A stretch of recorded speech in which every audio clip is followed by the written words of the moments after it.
Y'all probably have the same thoughts that I was having. Heck yeah, the car started. Now the thing can start moving and we can get down to business, get these 800 miles, maybe with a few adjustments, and then get on the dyno and everything will be smooth and easy. Not reality, y'all. Hey, so it's been kind of a headache for the past about week or so. Man, oh man. So obviously the car got started and I did drive it a couple of times. Could only drive it a couple of times because of stuff that was happening. So um, first drove it just about a 5 mile drive down the road and for a friend meetup and did some revving and the problem was I was starting to smoke there. But even then, when I was going from a stop, it was extremely rough, like terrible.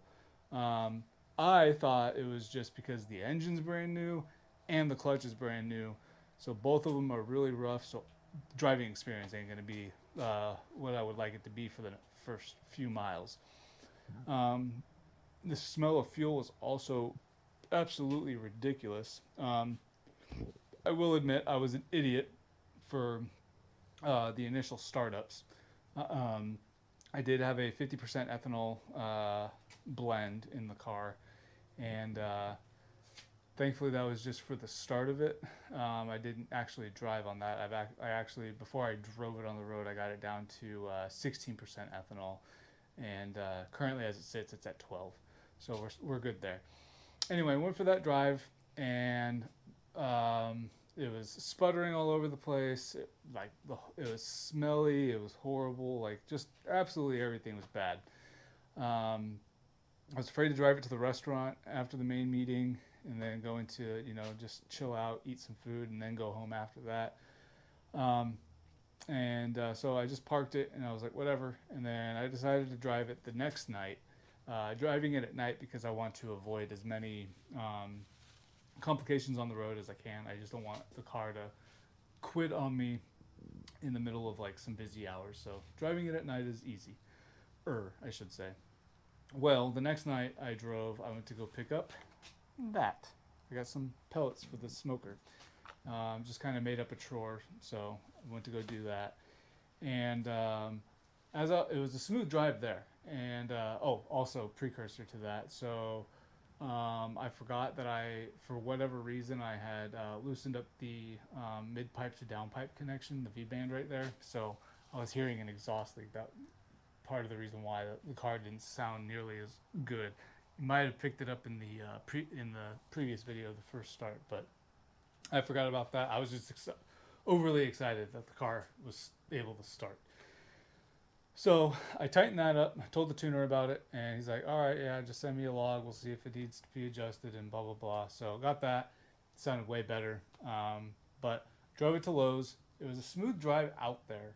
The air fuel ratio is kind of flickering all over the place, but I didn't think anything of it because my tuner says he doesn't go by that. He goes by what the ECU reads. So it is what it is. What I was seeing was very rich conditions under throttle and leaner than I would like under vacuum or at idle.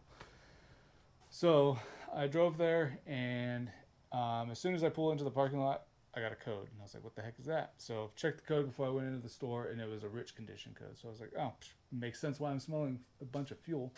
I don't have leaks, but I can smell it coming out of the exhaust, and there's also smoke coming out. So there's probably a lot of it that's like barely burnt, just kind of dribbling out, and then turning into a smoke through the rest of the with the rest of the heat going on. So I started pulling away after I got done with my shopping, and it was like super sputtery. Like um, as I was pulling out of the parking lot, the check engine light was flashing at me.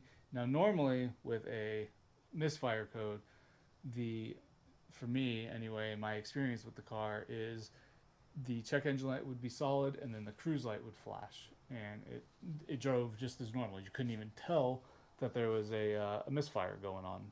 Well, this one was different. It sounded like a freaking machine gun going down the road, at least in the cabin. I don't know what it sounded like outside, but you could clearly tell that there was a misfire going on.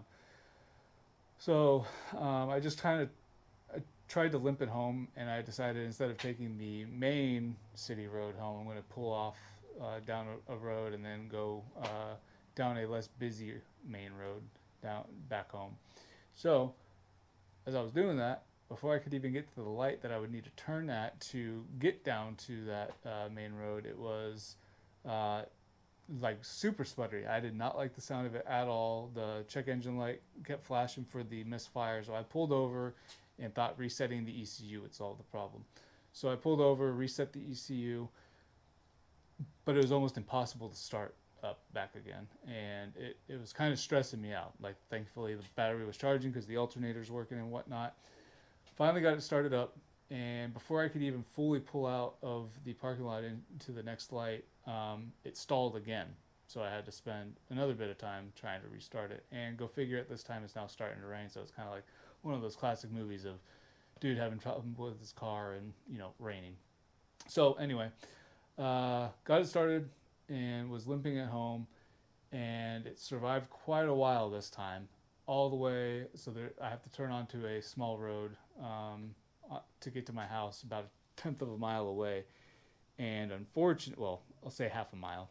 I know it's a big difference. Anyway, half a mile down the road, it stalled on me. I was like, gosh, dang it. So, let it sit for a little bit and whatnot, and then tried to start it again. Took again a little while. There's a stop sign at the end of this road that I need to obviously stop at to turn left onto.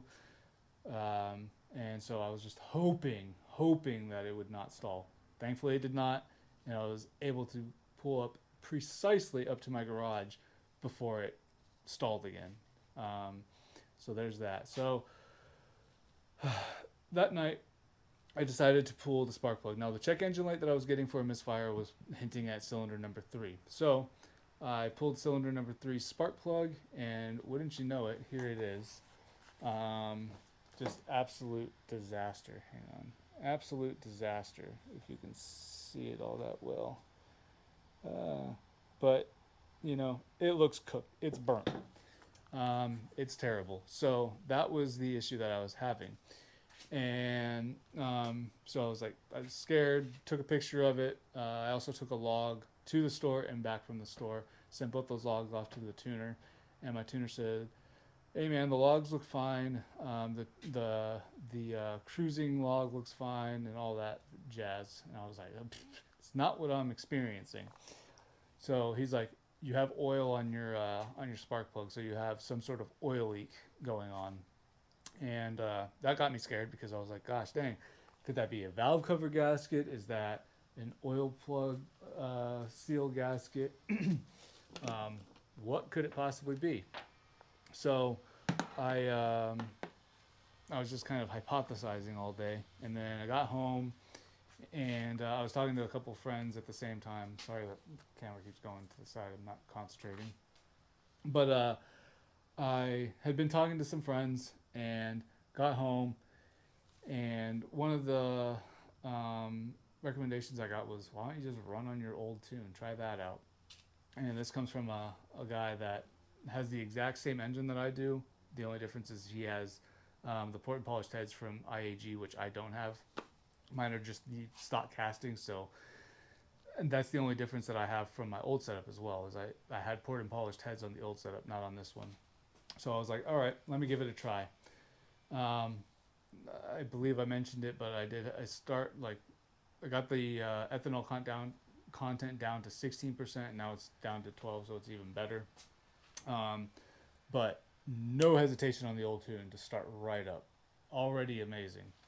And long story short, I have now driven 80 miles on this car. The first 20 were absolutely horrid. The next 60 have been drama free. No problems whatsoever. Even going from a stop, like I thought, how I thought the clutch was an issue with the brand new engine, nothing. It was perfectly smooth off the line. So I don't know what that was all about, but I haven't gotten any check engine lights. Nothing's been going crazy. I also pulled the plugs on cylinders 1 and 2 just so I had something to compare. I'm not pulling it on cylinder 4. If you've ever worked on Subaru way back here, and just absolutely not fun to deal with. So I pulled the plugs on the first 3 cylinders. Cylinder 1 and 2 look exactly like number 3 spark plug, but I also did a compression test, and they're all within 5 psi of each other. Two of them are at 115, one of them is at 120, so got no problems there. So what I'm going to do now is, after running 60 miles on the old tune, I am going to. The only thing is I have to self control because I know this tune is got no rev limiter and it can push 28 psi. Not on 60 miles or 80 miles on the engine right now. So I'm going to pull all the spark plugs, take a look at them, especially compare the new, because I forgot to say I replaced the spark plug in cylinder number 3 because of the misfire. No longer haven't had a misfire code or any sort of anything in the last 60 miles. So I want to pull plug cylinder three's spark plug. I'm going to pull all of them, but I'm going to particularly look at cylinder three's new one compared to its old one. Then I'm going to completely replace all of them. I'm also going to do an oil change because I'm at 80 miles, and rather than just trying to be absolutely perfect and get to 100, I'm just going to change it out now, and we'll see how it goes. But yeah, so that's the drama that's been going on. We'll see what this tough conversation is like with my tuner whenever that happens, likely tomorrow, based on the results I see from cylinder number 3 spark plug. But here we go. Let's dig out some spark plugs and do an oil change.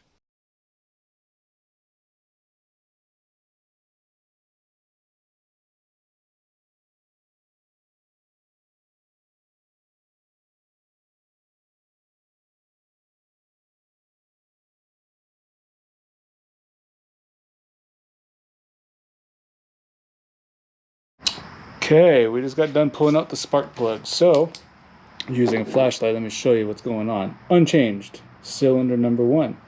See how burnt to a crisp that is. Hopefully it shows through. I'm just looking through a small screen on my GoPro, so I can't really tell how it's going to come out until I try to publish it.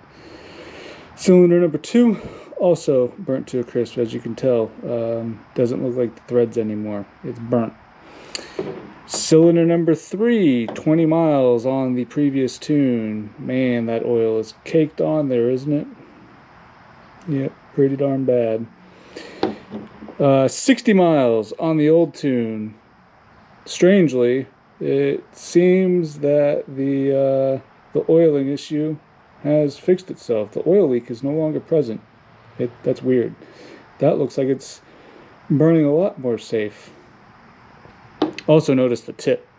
60 miles, still like white.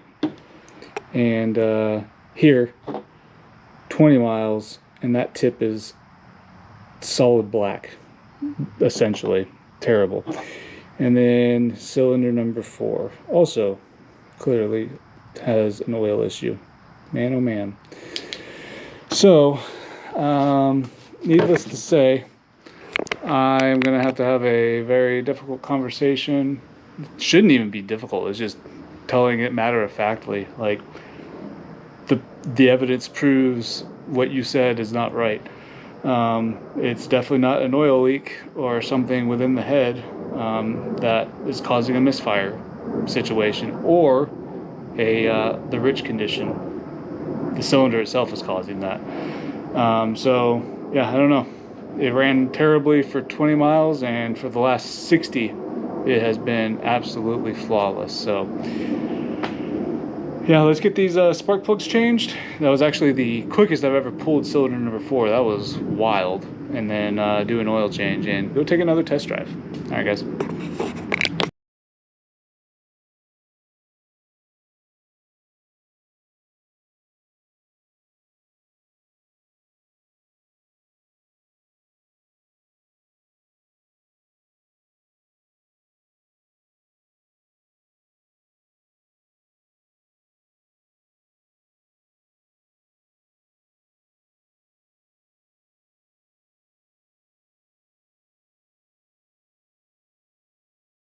Admittedly, that was the easiest spark plug change I have ever, gosh dang, conducted. That was amazing.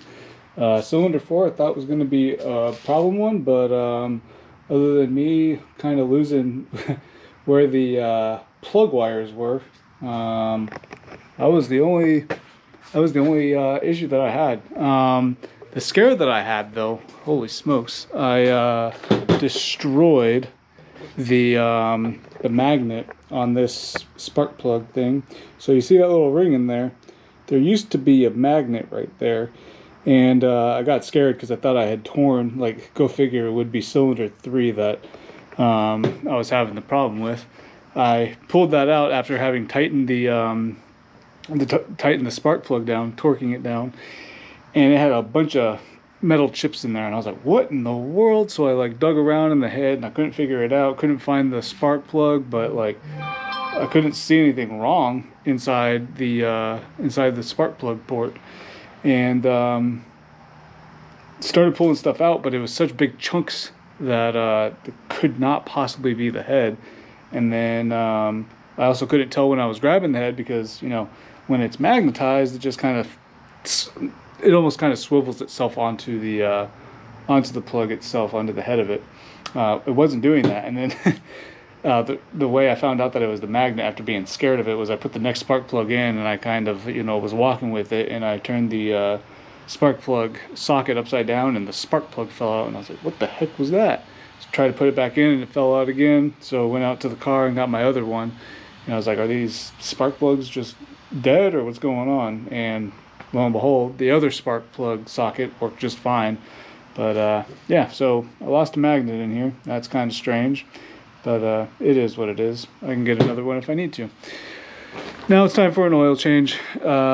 Nothing big or crazy exciting about that. Should I warm the engine up? Probably, to make it a little bit easier to drain the oil, but at the same time, the drain plug is like right at the bottom of the oil pan, and it's also just a direct shot. It just shoots down. There's no angle to it, so it's easy. So let's get to that, and then the maintenance is over, and it is on for another test drive.